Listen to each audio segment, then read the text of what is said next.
In a game, the New York Jets defensive end was against the Kansas City Chiefs, partially paralyzed. Encouraging news the last couple of days. Surgery Wednesday. He has voluntary movement in both of his big toes and yesterday in his knee. That was good news. Before the Jets game in Buffalo today, owner Leon Hess, who rarely goes into the locker room, addressed the team beforehand, said he had talked with Bird before the game, that Bird would be watching from his New York hospital bed and wanted very much that the Jets do well and play hard. Well, there was no question that the Jets played with tons of emotion today in Buffalo against the Bills. A moment of silence before the game, too, as 80,000 folks prayed for his recovery. There you see the Ictus and the number 90. The Bills wore it on their helmets, too. The fans thinking of Dennis Bird.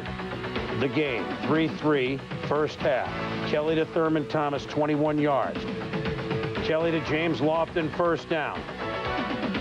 And Kenneth Davis. First down, that's Metzelars, then Kenneth Davis. It's a fumble!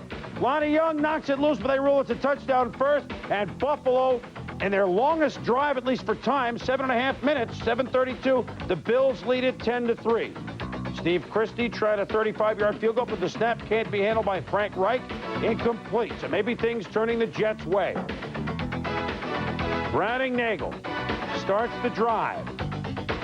Looks smooth here. Look at the gun to Rob Moore at the goal line. Tommy, what? Uniform violation. I know a lot about it. Got a few. Can't wear a cone hanging from your left shoulder pad. Second and goal. Brad Baxter rustles his way into the end zone. We're tied at 10. Bills on 3rd and 1. Kenneth Davis fumbles. Lonnie Young, ever present, picks up the football, number 31. Drew Smith tries to line up the Bills defense. 3rd and 17, Pat Chafee. Long run, just short of the first down. 4th and 2. The pass on the right flat to Rob Moore for a first down. Nagel to the former Bill Chris Burkett for a first down. Brad Baxter ran for 98 yards today. Into the end zone. Is it in? Yes, yes, it is a touchdown. 17 Jets. The Coslet Jets lead. You want to talk about athletic ability? Look at Browning Nagel fired and complete to Mark Boyer. You had the feeling on this play it was going to be a Jets day. Brian Washington, extra effort to make a tackle, out of bounds. Cost a penalty.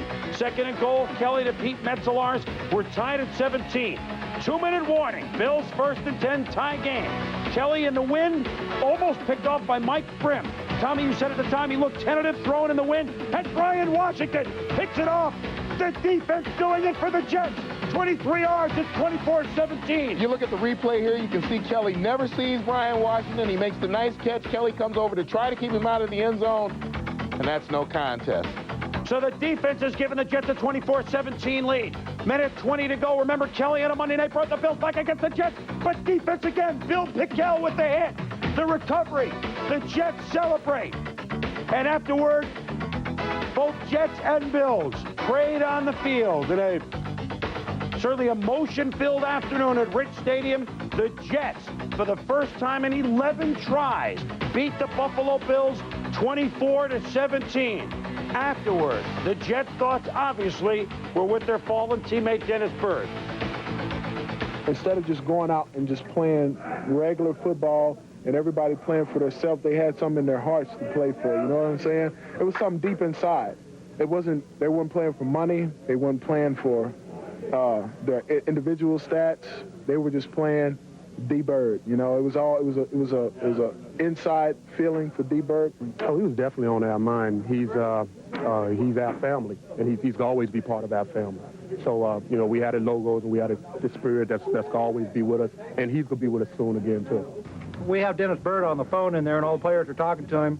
And it goes without saying that he got the game ball. We thought it should be that way, and we thought that was the right thing to do. No question about it. And I tell you what we said at the beginning of the show, Tommy, kind of a win for the human race here by the Jets. You were there all week. You were there in midweek and toward the end of the week of the Jets. You You had a sense toward the end of the week how they would show up today, didn't you? Well, Chris, as it got toward Friday, you could sense that they were trying to, that they were beginning to pull together, that they were beginning to emotionally focus on Sunday afternoon. I had no doubt at all that they would play hard. I knew that they would also have to translate that hard play into mistake-proof play, that they'd have to play a good game. Today they forced four turnovers by the Buffalo Bills. They only had one. So all of that emotion, they just directed it right at the Buffalo Bills and came out with a win. Well, and I find it fitting that it was the defense of one of the two units that won. It was the defense that won. I remember the day after the game after the Mike Utley's tragic falling for Detroit. Barry Sanders had 200 yards. It was the offensive line did the great job. Right. The defense and Piquel, the front wall. I mean, it was really fitting. And I'm sure the Jets, Dennis Byrd, they made their teammate Dennis Byrd very happy tonight. All right, let's go inside the numbers here. And I'll tell you who's not very happy is the Buffalo Bills, who in consecutive weeks have lost to the Colts, to the Jets.